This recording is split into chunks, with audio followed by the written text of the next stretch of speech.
Kepler की senior analyst जू मोयू के मुताबिक ठीक इसी समय चीन रिफाइनरीज पूरी तरह से ईरानी और रूसी तेल पर शिफ्ट हो जाएंगे। हालांकि चीन के पास कनाडा, ब्राजील और इराक से तेल लेने का विकल्प भी मौजूद है। कनाडियाई तेल पर भी छूट मिल रही है क्योंकि अमेरिका में मांग कम होने की उम्मीद है, लेकिन चीन के टीपॉट रिफाइनरीज के लिए ईरानी तेल की केमिस्ट्री और इकोनॉमिक्स सबसे ज्यादा फिट बैठते हैं।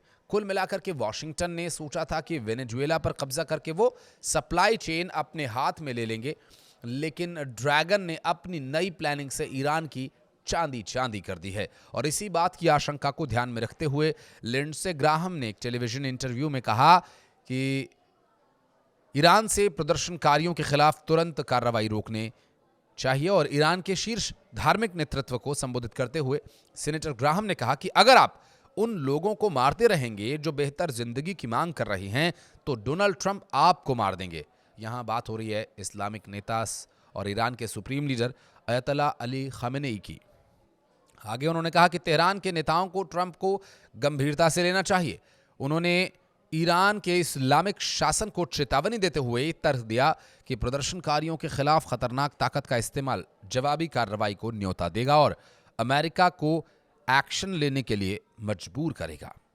अमेरिकी सांसद ने इस बात पर जोर दिया कि अमेरिका हिंसक दमन बर्दाश्त नहीं करेगा और वेनेजुएला का उदाहरण देते हुए भी चेतावनी दी गई है। उन्होंने निकोलस मादुरो के खिलाफ कार्रवाई को अमेरिकी इच्छा शक्ति का प्रदर्शन बताया।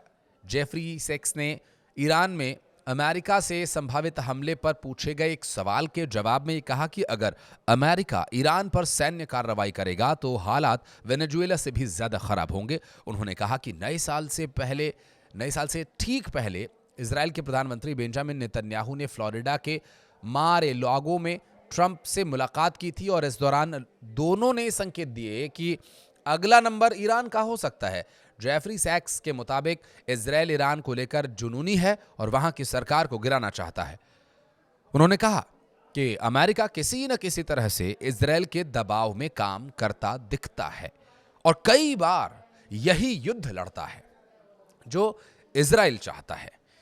उन्होंने इसे बेहद खराब स्थिति में बताया। तो वहीं ईरान में मौजूदा प्रदर्शन पर ट्रंप की धमकी को लेकर उन्होंने कहा कि ये डीप स्टेट की पुरानी रणनीति है, जहां मानवाधिकारों का हवाला देकर किसी देश पर हमला करने की जमीन तैयार की जाती है। उन्होंने चेतावनी दी कि ईरान के साथ विश्व युद्ध की वजह भी ये बन सकता है। हालांकि वर्तमान परिस्थिति में जब एक तरफ चाइना सुपर पावर बनने की फिराक में है, एक तरफ अमेरिका खुद को स्वघोषित रूप से सुपर पावर मानता ही है, तो वहीं रूस जो लगातार अमेरिका की नीतियों को अभी चुपचाप देख रहा है। क्या होगा रूस का रिएक्शन, इस पर एक और वीडियो लेकर आएंगे। हम समझने की कोशिश करेंगे कि रूस का तेल टैंकर पकड़े जाने के बाद अब उसकी क्या रणनीति अमेरिका के खिलाफ रहने वाली है। कुछ कहना चाहें तो कमेंट सेक्शन में जरूर बताइएगा। धन्यवाद।